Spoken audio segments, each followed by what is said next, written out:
বাংলাদেশ প্রতিযোগিতা কমিশনের সদস্য হাফিজুর রহমানের এফবিসিসিআই এর প্রশাসক নিয়োগ দেয়াকে বেআইনি বলছেন আইনবিদরা।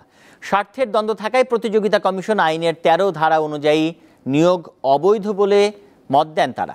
তবে হাফিজুর রহমানের দাবি, সরকার নিয়ম মেনেই তাকে ২ প্রতিষ্ঠানে নিয়োগ দিয়েছে। বাজারে সুষ্ঠু প্রতিযোগিতা নিশ্চিত করার মাধ্যমে ব্যবসার সুস্থ পরিবেশ বজায় রাখা এবং দেশের সামগ্রিক অর্থনৈতিক উন্নয়নের পথ সুগম করতে গঠন করা হয় বাংলাদেশ প্রতিযোগিতা কমিশন। আর বাংলাদেশ শিল্প ও বণিক সমিতি এফবিসিসিআই হল দেশের ব্যবসায়ীদের শীর্ষ সংগঠন, যার মূল উদ্দেশ্য ব্যবসায়ীদের স্বার্থ রক্ষা করা।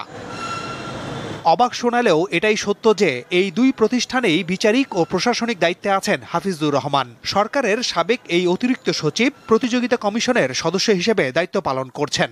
এরই মধ্যে গত ১১ সেপ্টেম্বর তাকে এফবিসিসিআই এর প্রশাসক নিয়োগ করে বাণিজ্য মন্ত্রণালয়। আইনবিদদের মতে স্বার্থের দ্বন্দ্ব আছে এমন প্রতিষ্ঠানগুলোতে একই ব্যক্তির নিয়োগ আইনগত বৈধ নয়। আপনারা যদি প্রতিযোগিতা কমিশন আইনটা দেখেন, ১৩ ধারায় কিন্তু বলা আছে যে কমিশনের চেয়ারম্যান বা কোনো মেম্বার বা সদস্য এখানে কর্তব্য ভার পালন করার সময়ে অন্য কোথাও কোনো ব্যবসা প্রতিষ্ঠানের সাথে অথবা ব্যবসা প্রতিষ্ঠানের ম্যানেজমেন্ট বা প্রশাসন রিলেটেড কোনো বিষয়ে সম্পর্কিত হতে পারবেন না।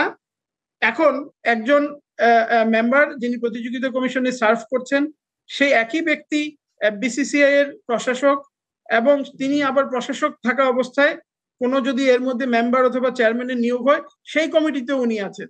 সো কনফ্লিক্ট অফ ইন্টারেস্টটা এখানে ২ দিক থেকে নয়, বরং ৩ দিক থেকে। তবে এর সাথে একমত নন Hafizur Rahman. Conflict of interest হয় না, ২টা জায়গা আছে। একটা যে যদি বেতনের বিনিময়ে কাজ করি তাহলে সেখানে নিষেধ আছে, কিন্তু এখানে আমি কোনো বেতন বা অর্থ কোনো কিছু বিনিময়ে কিছু করছি না।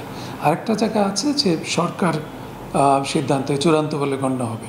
তবে সরকার যেহেতু দায়িত্ব দিয়েছে, সুতরাং এটা সরকারি সিদ্ধান্তের আলোকে হয়েছে। এই কম্পিটিশন আইনে এরকম কোনো ধারা নেই যে সরকার চাইলেই ওনাকে নিয়োগ করতে পারবে। কম্পিটিশন কমিশনেও নেই, এবং বাণিজ্য সংগঠন ম্যানুয়াল যেটা রয়েছে ২০২২ সালের আইন, সেখানেও কিন্তু এরকম সুস্পষ্ট কোনো উল্লেখ নেই যে এই ব্যাপারে। সো এই কারণে ওনার যে রেফারেন্সটা আমার মনে হয় এটা আইন সিদ্ধ নয়। এ বিষয়ে সরকার যথাযথ ব্যবস্থা নেবে বলে আশা আইনজ্ঞদের।